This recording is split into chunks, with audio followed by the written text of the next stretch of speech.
Una forma de transformar rotación en traslación y viceversa es utilizando un dispositivo cuya invención se pierde en la historia de la humanidad y que ha tenido y tiene múltiples aplicaciones de gran importancia que condicionan nuestra vida. Me refiero a la sencilla y humilde rueda.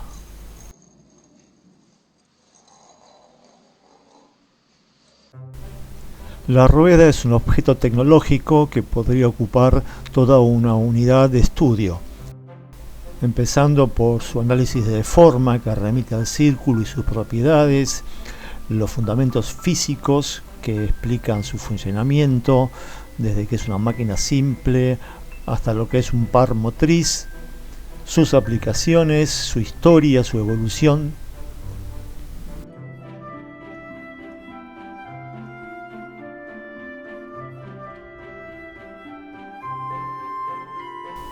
Si bien en la actualidad la rueda evoca en forma inmediata la aplicación en los medios de transporte, ha tenido otras aplicaciones importantes como la rueda del molino, una pesada rueda que se hacía circular por tracción a sangre, luego por el agua de los ríos o la fuerza de los vientos, y la rueda se utilizaba para triturar los granos y generar harinas. También de suma importancia fue la rueda del alfarero, que se hacía girar mediante un pedal, y el movimiento de rotación generaba una fuerza centrífuga y el artista con su mano iba dándole altura y forma al material y generaba su pieza.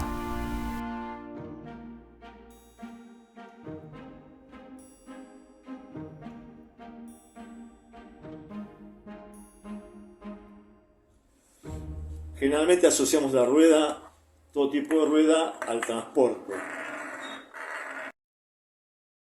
Unidas por un eje que pasa por el centro, apoyadas en el piso y que facilita el transporte, o sea, la traslación de un peso. Las ruedas como medio de transporte tienen una larga historia y su evolución es muy interesante.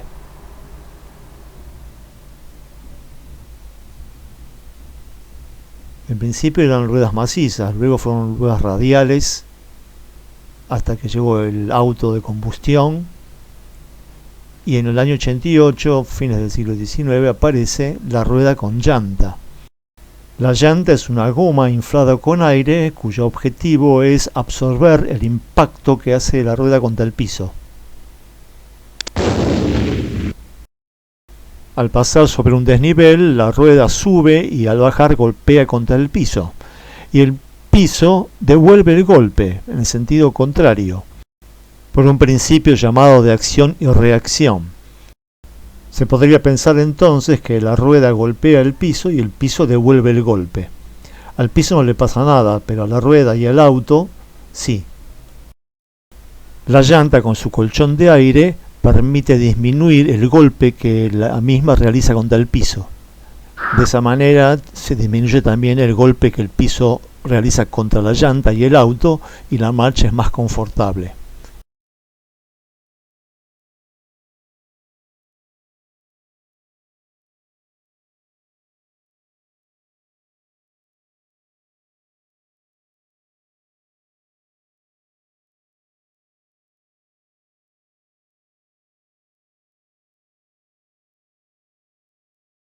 Si yo quisiera transportar una placa como esta, la tengo que empujar.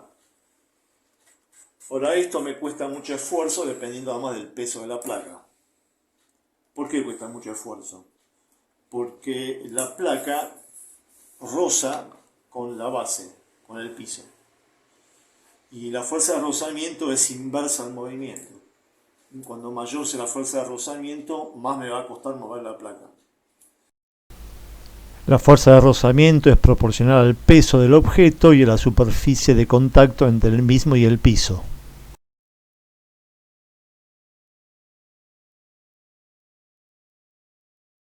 La rueda, con su forma circular, si este fuese un círculo ideal, hace contacto en un solo punto con el piso y eso disminuye drásticamente la fricción.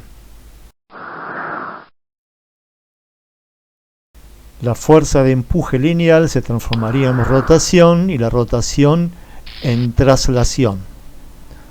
Aunque desapareciese la fuerza, quedaría la fuerza de inercia, la rueda seguiría andando mientras el rozamiento se sigue oponiendo hasta que anula la inercia y la rueda se para. Un bloque como este generaría un rozamiento muy elevado y la fuerza de empuje debería ser al menos tan grande como el rozamiento para trasladar el cuerpo.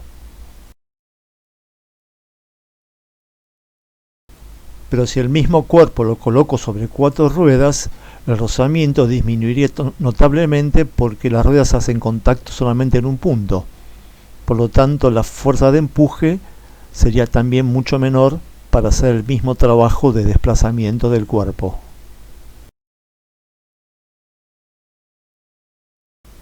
Si una rueda la hacemos rotar en el sentido antihorario como se muestra en la figura, por experiencia sabemos que la rueda irá para la izquierda. ¿Por qué?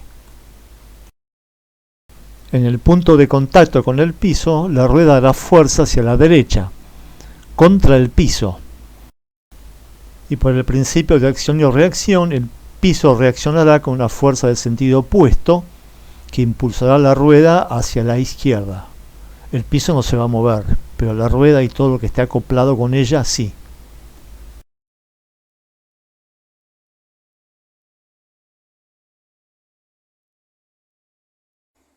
Vamos a dotar a nuestra placa de ruedas. Bueno, acá ven la base de la placa, puse 1, 2, 3, 4 bancadas para pasar un eje, por acá paso el segundo eje, y de ruedas estoy utilizando engranajes.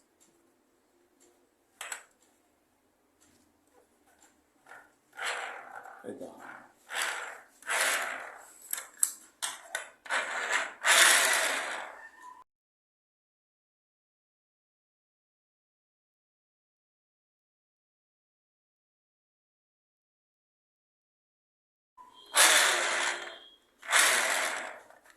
Bueno, estos engranajes pueden funcionar como ruedas, pero obviamente no son lo mejor porque tienen estos dientes que golpean contra el piso.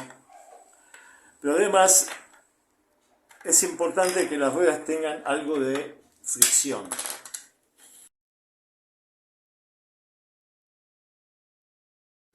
Por eso se inventó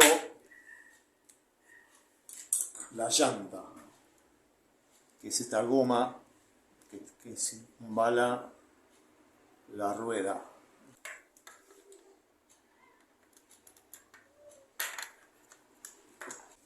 Entonces la rueda se fuerza hacia atrás y el piso se fuerza hacia adelante, y esa fuerza de reacción hace que el dispositivo avance.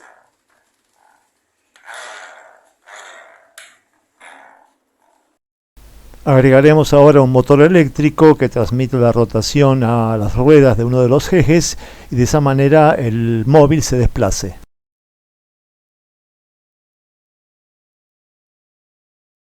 Supongamos que el eje que tiene las llantas es el eje delantero. Puse una polea para transmitir desde el motor a la polea. Entonces este es un móvil de tracción delantera, porque el motor transmite al eje delantero. Para trabajar con móviles, en lugar de la caja fija, voy a utilizar una fuente móvil, así puedo acompañar el movimiento del... Oh.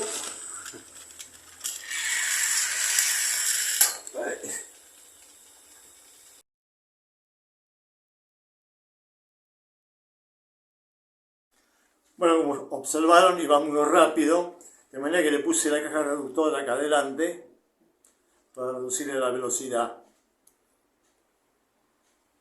Así que vamos a probarlo ahora.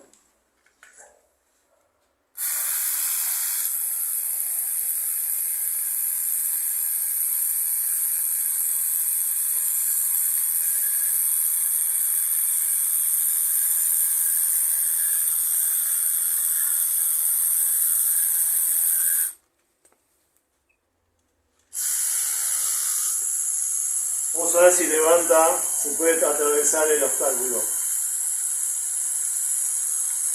Bueno.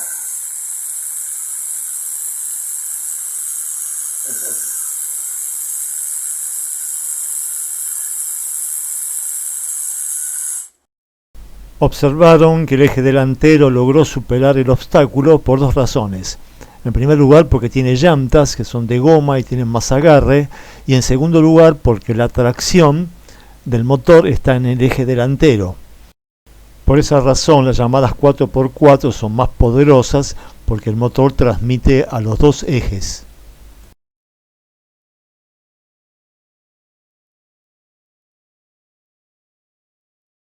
Si no quisiera o no tuviera una caja reductora o un motor reductor, podría utilizar un tren de transmisión, es decir, una reducción de velocidad en varias etapas.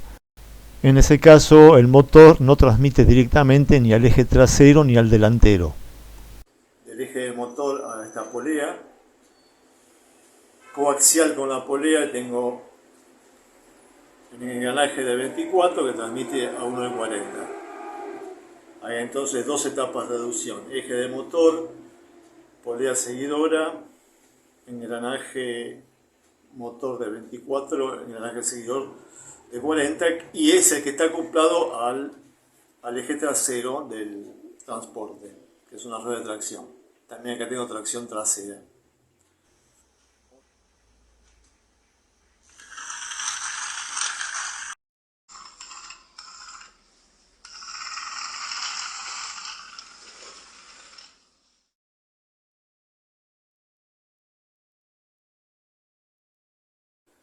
Una variación es utilizar este engranaje especial lineal llamado cremallera.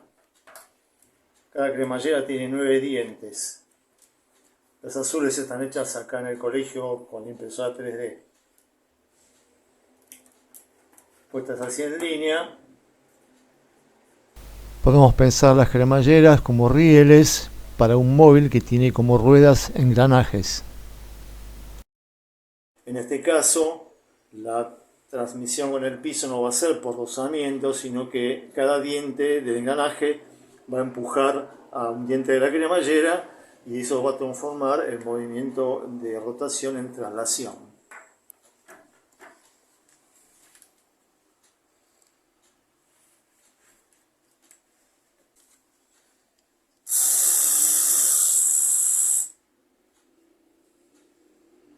Cambio la polaridad. Claro que tiene un tope, acá le puse un tope. Por programación se puede, por tiempo o por sensado, que el móvil se detenga cuando llega a cada uno de los topes de la línea.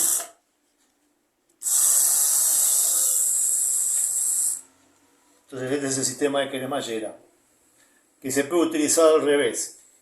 En lugar de que el motor gire y la cremallera esté fija, podemos utilizarlo de manera tal que el motor esté fijo y la cremallera se desplace.